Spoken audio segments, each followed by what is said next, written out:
Ow. Hi, uh, intro time, yo, it's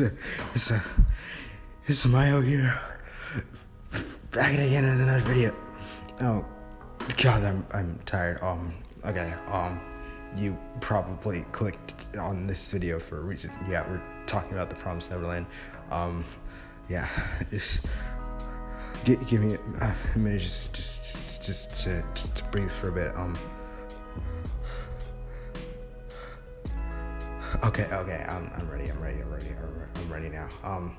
So, The Promised Neverland, that series that's been getting into, I don't know, kind of a controversy this past few months because their second season did not exactly follow the manga, just to put it lightly. And I've seen a lot of people tackle their own opinions on this, some of them bigger YouTubers, some of them random 600k subscribers, and then there's me, the man with 21 subscribers, here to put my own opinion on the table because I think all of their opinions are terrible. Because every single person that I've seen talk about this, it's very, very strange because none of them have actually even read the manga. They're always just I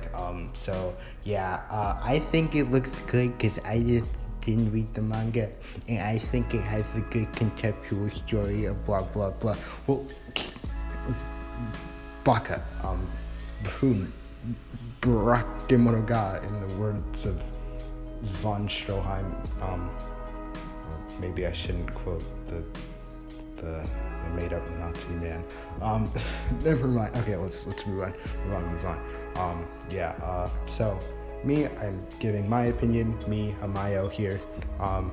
That's my YouTube name, and basically, so I have not read every single volume of the manga, but I have read all of the volumes that I have read, and I'm only a couple volumes behind or something.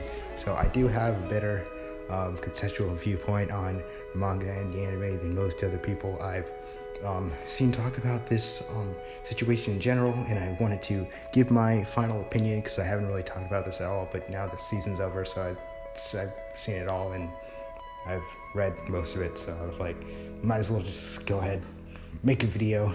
I don't know, hopefully this will be out on the 27th. It's also my 6-month anniversary of making YouTube videos for 21 subscribers after posting almost every day. But I'm not here to get sad. I'm here to not actually ramble for 3 minutes and actually give you a conceptual view on what I'm supposed to be talking about. So cut to serious me. Hello, it is I, Serious Amai, the serious individual who has serious things to say as a serious YouTuber person. And so, Season 1. Season 1 covers the first 4 volumes of the Promised Neverland manga, plus the first couple chapters of the 5th volume. And if you didn't know that, basically Season 1 was not fully a faithful adaptation of the manga. I read the manga pretty much side by side with the anime, and most of the overall story plot wise and everything else is completely unchanged, but there are a few small details that I actually liked better from the manga in the first season, but it wasn't even a major issue when thinking about the plot or the continuity or anything else, because we got all the major stuff, all the stuff that matters, all the stuff that people really care about and want to sink their teeth into. And a lot of people were calling Season 1 a really, really great anime experience, one of the best they've had. But then, January 2021, Season 2 airs. Everyone's okay. Everyone's pretty much fine, except there's a few little news sources that are saying that it may not fully follow the manga, and everyone's just oh, it's all right. Look, it looks good. But then, episode 3. It is now late January 2021. We look at it, we watch it. We're this is just a tad bit different. Even the first 2 episodes were a little different, but then episode 3 just comes in like a gosh darn caboose, if you know what I'm saying. It just hits us like an isekai protagonist gets hit by a truck, and then it's just wait a second. where's Yugo? So if you didn't know and you're just an anime watcher, Yugo's like this pretty integral character to the entire story because he's kind of like based on what all the kids in the farm were based on, of them being like the ones that were able to escape. And he was able to escape much earlier, and he is much older than them, in his 20s, but not quite like reaching 30 yet or whatever. And he's like an integral part to not just like showing the characters what all of their like goals in the past were leading up to, and how they could like move forward like based on their own ideologies, but also he was very integral to the Goldie Pond arc.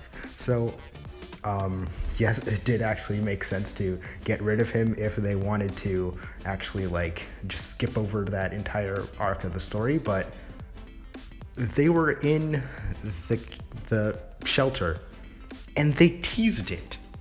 Like, that's my only problem with this whole thing, is that like every single like big major thing that happened in the Promised Neverland that would have happened if season 2 had gone right, they just kind of didn't even fully ignore, but they just were like, oh yes, here's his journal where he was saying that he was crazy, that he was going crazy and stuff. And then it's just like, no, they're getting raided. But the thing is, another thing that was teased, and I thought that they were just gonna completely miss this, but then the last episode 11 of season 2 comes out. I just watched this earlier today, and I was shaking, boiling in my boots, if you know what I'm saying, because I see him. I see this guy. I forget his name, but he looks a lot like Vincent, but he's just bigger. And if you didn't know, Vincent's like the bald guy that hangs out with Norman that has stitches on his head, by the way, just letting you know if you didn't know. And you probably do, because you also probably watched the season if you watched this video. But anyway, that's not what matters here. Basically, in the last episode we see Rotary Man, bad Rotary Man, and he's just there, and they're showing his flashback with all of like the stuff he used to do, but then there he was, because he was with Rotary Man before, and then now they're just showing him here, but then it's like, no, he's just not included at all, because I guess he just doesn't matter now in the continuity of the second season, because they're just changing it up. And I'm like, okay, all right, I see. Why are you including this though? Why do you give me hope? Why do you give me hope? I just want a passionate, honest adaptation, because that's all we wanted. And if you've been an anime fan for a long time, you know what happens when things just don't go to plan, and nobody ends up liking it. But then, okay, the raid happens. They leave the shelter. Everything's good, but then people start complaining. A year passes by somehow. They've done basically nothing. They've gone to random demon village and who knows where, for what reason, for whatever. I don't even know why. It was a strange writing decision. And then like they do it. It's fine. It's a cool episode. I'm like, all right. But then I'm just like, what's with this? I feel like they don't have like the same kind of level of intelligence, and I'm not sure if like the author of the series was like really involved in this, or he was like doing some kind of he was using some kind of demon power, if you know what I'm saying. And I'm just like, okay, and okay, fine. But then Norman comes back. It's episode 5. You could have given us some more time to digest, with the characters just like moving on with their lives. But no, you want to get the plot moving real quick. There was only 11 episodes. I don't know how they could have just not had 12. It's a pretty standard thing to have 12 episode season, but now we're just having 11 episodes now. Question mark.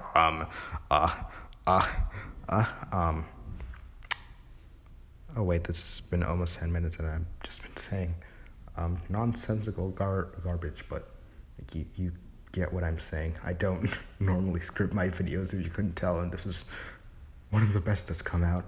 But then it's like, okay, Norman, okay. Isabella, okay. I can accept this. But then, season 2, episode 5.5. They had the nerve. They had the nerve to do a recap episode because they didn't want to make a 12 episode. I don't know what was going on here. I don't know what was going on in their heads. But Goldie Pond, I just really liked. I think it like really expanded on the world and everything else that we had gotten so far. But not just the world, like, but with the way that the world affects the humans in their situation. And then like, yeah, that was all cool. Now, season 2, episode 6, it comes, it happens. And then it's like, oh wait, look at that. All of Norman's buddies are with him. They're just keeping that point of continuity. And then I was like, a little more hopeful now, because now they're including all the stuff that I kind of liked about it, with like Norman and his buddies, and like they're including all of these things continuity wise, and it's all going great. It's all going great. It's all going great. It's all going great. It's all going great until it wasn't.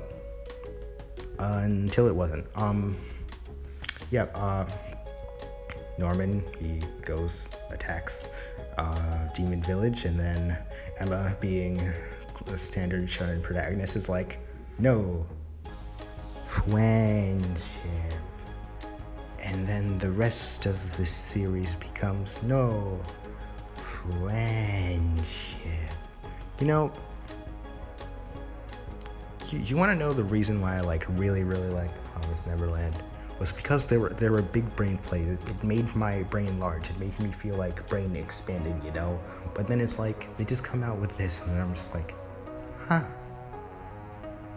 don't know why, but this season is just not as intelligent, you know? I'm just like, okay, I see, that's just great. And then we get to the climax, it all pretty much makes sense. It's an interesting, intriguing story, and I'm like, all right, it's cool, it's cool.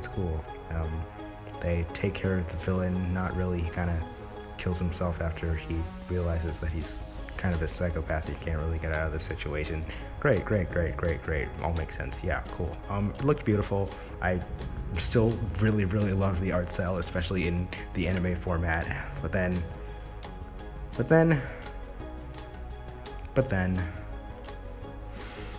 those last like 10 minutes of the series, they were strange to say the least. It makes sense that Emma, Norman, and Ray, and Norman's pals are just going off to keep saving the world. Okay, makes sense. But then you still have to show the Demon Queen and her 5 heads of their own divisions. I forget what they're called. Yeah, that was a part of the manga where it just kind of, that was the part where it definitely was not as appealing to me. And the fact that they chose to include that when they had so many other details that people actually like really enjoyed, and they just were like, okay, let's add it in at the end, as if we want to make a season 3 that also does not adhere to what people wanted, and it's also including the parts of the story that not as many people wanted. And then I'm just like, okay, all right. And then like it was also like the end of the season, and then there's like, I expected them to like come out of like the demon world, and then they would be in like Europe or something, because I feel like it was all like Eurocentric like 1,000 years ago. But no, it's just like they're in like New York City, and it's just like, all right.